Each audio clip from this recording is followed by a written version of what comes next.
जय श्री राधा कृष्ण। मेरे प्यारे बांके बिहारी जी, वो दिन कैसा जिसमें आपका ध्यान ना हो, वो भक्त कैसा जिसके मुख में राधा नाम ना हो। मेरे रोम रोम में बसे हो मेरे प्यारे बिहारी जी, तुम्हारे चरणों में बसा है मन मेरा, कहीं और ठिकाना नहीं। बोलो बांके बिहारी लाल की जय, मोर मुकुट बंसी वाले की जय। देखो, शास्त्रों में सब लिखा है और हम सब बहुत लकी हैं जो भारत में हमारा जन्म हुआ। इस सिद्ध धरा पर, ये धरती सिद्ध संतों की धरती है और सिद्ध संतों की चमत्कारी घटनाओं से भरी पड़ी है। आज की घटना का उल्लेख हमारे भारत के पूर्व प्रधानमंत्री श्री मोरारजी देसाई ने स्वयं एक लेख में किया था। मैं उन्हीं के शब्दों में साधु संतों और शास्त्रों का प्रभाव आपको बताती हूँ। सुप्रसिद्ध गांधीवादी नेता और भारत के पूर्व प्रधानमंत्री श्री मोरारजी देसाई भारत के चौथे प्रधानमंत्री थे। उनका जो कार्यकाल था वो 1977 से 79 के बीच का था। उल्लेखनीय है कि वो प्रधानमंत्री बनने वाले पहले गैर कांग्रेसी थे। मोरारजी देसाई जी ने श्री रामचरितमानस की बातों को अक्षर अक्षर सत्य मानकर इसकी पुष्टि में अपनी स्वयं की आंखों देखी सत्य घटनाओं को अपने एक लेख में जैसा लिखा वैसा ही आज मैं आपको सुनाने जा रही हूँ। श्री मोरारजी देसाई अंधविश्वासी नहीं थे। उन्होंने स्पिरिचुअल पावर को अपनी आंखों के सामने देखा था। उनको विश्वास हो गया था कि वास्तव में स्पिरिचुअल एनर्जी सबके अंदर होती है। रामायण, श्री राम और श्री कृष्ण की बातों को उन्होंने हमेशा 100% सच माना है। भगवान श्री राम को उन्होंने साक्षात परमात्मा का अवतार स्वीकार किया है, क्योंकि उस समय, जिस समय की ये घटना है, उस समय श्री राम के अस्तित्व को लेकर बहुत ज्यादा चर्चा का विषय बना हुआ था। अगर आपको पता हो, जानकारी के लिए बता दूं कि कोर्ट में भी केस हुआ था कि ये मात्र एक कल्पना है और श्री राम का चरित्र ही नहीं है। राम सेतु के ऊपर भी प्रश्न चिन्ह उठाए गए थे। तो उसी के विषय पर श्री मोरारजी देसाई ने लिखा था। श्री रामचरितमानस से संबंधित एक लेख में उन्होंने लिखा है कि श्री तुलसीदास जी ने उस समय के विज्ञान का जिस तरह से वर्णन किया है, उसे देखने से ऐसा लगता है कि उस समय जो विज्ञान था वहां तक आज का विज्ञान पहुंच भी नहीं पाया है। और ये आप समझोगे तो वाकई सच है, क्योंकि तुलसीदास जी ने पृथ्वी और सूर्य के बीच की दूरी का वर्णन हनुमान चालीसा में कर रखा है, जो बहुत बाद में रिसर्च करके हमारे वैज्ञानिकों ने उस तथ्य को पाया था, जिसको तुलसीदास जी ने बहुत समय पहले ही लिख दिया था। हनुमान चालीसा में ये बताया हुआ है कि हनुमान जी 8 सिद्धियों के दाता हैं और आज के युग में 8 सिद्धियों की बात को शायद आप नहीं मानेंगे, पर मोरारजी देसाई ने लिखा है कि उन्होंने अपनी आंखों से ऐसी घटनाएं देखी हैं और जिसके अंदर वो 8 सिद्धियां प्रूफ होती हैं। उन्हीं में से कुछ घटनाओं का जिक्र उन्होंने किया है, उन्होंने अपने लेख में उनके विषय में बताया है और वही मैं आज आपको बताती हूँ। श्री मोरारजी देसाई लिखते हैं कि मुंबई में सन 1956 में एक कन्नड़ भाई उनके पास आए और बोले कि आप 3 सवाल चाहे दुनिया की किसी भी भाषा में लिखें, मैं बिना पढ़े उनका जवाब उसी भाषा में दूंगा। अब आप ये समझो कि कन्नड़ भाई हैं तो उनको मैक्सिमम हिंदी, इंग्लिश या कन्नड़ आती होगी, तमिल या तेलुगु वगैरह आती होगी, जो उधर की लैंग्वेज है। तो मोरारजी देसाई जी ने जब ये सुना तो उन्होंने एक कागज पर गुजराती भाषा में 3 सवाल लिख दिए और उन्होंने वो सवाल बहुत उनसे दूर बैठकर लिखे थे और कागज को टेबल के ऊपर उल्टा करके रख दिया था। उन्होंने तीनों, जो कन्नड़ भाई आए थे, उन्होंने तीनों प्रश्नों के उत्तर एक दूसरे कागज पर लिखकर उनके हाथ में पकड़ा दिए। जब मोरारजी देसाई ने पढ़े तो जो उत्तर थे वो गुजराती में ही थे और सवाल भी उन्होंने गुजराती में ही लिखे थे और सभी उत्तर बिल्कुल सही थे। उस समय वो इतना हैरान रह गए कि पहली चीज तो कैसे पता कि उन्होंने गुजराती में क्वेश्चन लिखे हैं और उन्होंने गुजराती में ही आंसर लिखे। इसका मतलब उनको गुजराती आती थी क्या, पता नहीं। और उनको ये कैसे पता कि मैंने क्या प्रश्न लिखे हैं और उनके बिल्कुल ठीक उत्तर उन्होंने लिखे। ये अपने आप में बहुत बड़ी बात है।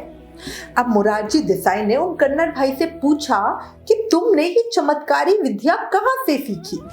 तो उन्होंने बताया कि एक समय परीक्षा में फेल होने की वजह से मैं कुएं में गिरकर आत्महत्या करने के लिए गया, पर वहां पर एक साधु ने मेरा हाथ पकड़कर मुझे बचा लिया और उन्होंने मुझे अपना शिष्य बना लिया। एक बार उन साधु बाबा ने मुझसे कहा कि चलो हिमालय पे चलते हैं। उन्होंने मेरी आंखों पर पट्टी बांधी और 2 मिनट के बाद ही पट्टी खोली तो मैं हिमालय पर था। वहां उन्होंने मुझे अनेक विद्याएं सिखाई। एक दिन मैंने उनसे कहा कि मुझे घर वापस जाना है, तो उन साधु बाबा ने उसी समय मेरी आंखों पे पट्टी बांध दी और 2 मिनट के बाद मैं अपने घर वापस पहुंच गया। तो मतलब समझो कि उस समय वो टाइम ट्रेवल कर सकते हैं, तभी तो सोचने मात्र से वो एक जगह से दूसरी जगह पहुंच गए। और यही है संतों का प्रताप, यही है भारत भूमि का प्रताप, है ना। एक घटना और बताती हूँ। मोरारजी देसाई ने इसको भी अपने लेख में ही लिखा है। उन्होंने लिखा है कि महाराष्ट्र में बिहार के एक सेक्रेटरी थे, वो मेरे घनिष्ठ मित्र थे। वे एक ऐसे संत के शिष्य थे जो पानी के ऊपर चल सकते थे। एक बार वो अपने बेटे को लेकर उन महात्मा जी के पास गए, तो बेटे ने उन साधु जी से पूछा कि मैंने सुना है कि आप अनेक तरह के पदार्थ और इत्र पैदा कर सकते हैं। तो उन साधु बाबा ने उनसे पूछा कि तुम्हें कौन सा इत्र चाहिए। तो लड़के ने कहा कि मेरा गुलाब का इत्र लेने की इच्छा है। साधु जी ने कहा कि इस कमरे में 2 मिनट के लिए बाहर जाओ। साधु जी ने दरवाजा बंद किया। 2 मिनट के बाद लड़का अंदर कमरे में आया तो वो कमरा गुलाब के इत्र की खुशबू से महका हुआ था, जबकि उस कमरे में पानी, गुलाब या कुछ भी ऐसी चीज नहीं थी जिससे इत्र बनाया जा सके। तो उन्होंने इत्र कैसे और किस चीज से बनाया? क्या उन्होंने कहीं पहले से ही छुपा कर रखा हुआ था? पर आश्चर्य की बात है कि जब तक वहां रहे इत्र की खुशबू सब और फैली ही रही। अगर कोई साधारण इत्र होता तो उसकी खुशबू जल्दी ही उड़ भी जाती है, पर उस लड़के ने स्वयं बताया कि वो कुछ बहुत ही अद्भुत था जिसे महसूस तो किया जा सकता था पर शब्दों में बताया नहीं जा सकता। और वाकई वो कुछ अद्भुत रहा होगा। इसको हम कितने भी लॉजिक दे दें, बट यही पावर होती है। इस चमत्कार को देखने के बाद जो उनके लड़के थे उन्होंने कहा कि अब आप मुझे पानी पे चल के दिखाइए। क्या मनुष्य में इतनी शक्ति है कि वो अपने वजन को इतना हल्का कर दे कि पानी पर वो चल सके? तो साधु जी ने उन लड़के से कहा कि ठीक है, जरा अपना हाथ सीधा करो। ऐसे तो लड़के ने हाथ ऐसे सीधा किया।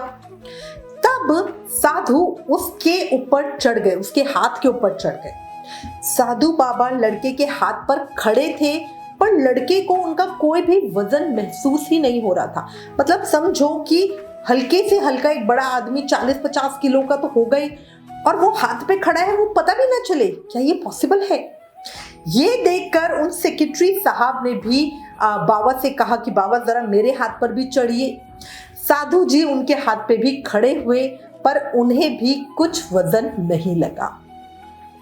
मोरारजी देसाई ने आगे लिखा है कि अगर इस शक्ति को हम भी प्राप्त कर सके तो विज्ञान में क्या ही रखा है, शक्तियों से ही जीवन कितना सफल हो सकता है। श्री मोरारजी देसाई द्वारा लिखी गई सिद्धि के विषय में इन घटनाओं को जानकर अपने शास्त्रों, पुराणों, रामायण, महाभारत आदि में आई चमत्कारी घटनाओं पर सच्ची पूर्ण रूप से विश्वास होता ही होता है। और वाकई मतलब विश्वास करने चीज है। गैर संस्कारी लोग कितने भी भाषण दे दे, कितना भी इन चीजों को गलत करने की कोशिश करें, पर सिद्धि है, शक्तियां हैं, बिल्कुल है। और इसी के साथ एक जयकारा बनता है, बोला भक्त और भगवान की जय, साधु संतों की जय, भारत भूमि की जय, मेरे बिहारी जी महाराज की जय। मेरे बिहारी जी, आते हैं तुमको सारे ही जादू कमाल के, तुम ले गए हो मुझ में से मुझको ही निकाल के। बोलो बांके बिहारी लाल की जय, मोर मुकुट बंसी वाले की जय, वृंदावन बिहारी लाल की जय। सच ही है, बिहारी जी के आगे समर्पण कर दो और जो हमारे अंदर मैं भरी हुई है ना, मैंने ये काम किया, मैं ये हूँ, मैं भक्ति करती हूँ, मैं ये करती हूँ, बस इस मैं को निकाल दो और मैं की जगह बस कृष्ण को ले आओ, क्योंकि हम कुछ नहीं करते, जो भी हमारे जीवन में होता है वो कृष्ण हमसे करवाते हैं। बस इसी भाव को रखो। अंत में कहूंगी, वाकई वो लोग धन्य हैं जिन्हें इन चमत्कारी घटनाओं का अनुभव होता है। इसी के साथ मैं उम्मीद करती हूँ श्री मोरारजी देसाई के लेख ने आपके विश्वास को भी मजबूत किया होगा। अगर ये वीडियो, ये सत्य घटना पसंद आई तो प्लीज इस वीडियो को ज्यादा से ज्यादा शेयर करें। Please like, share and subscribe. Thank you. जय श्री राधा कृष्ण।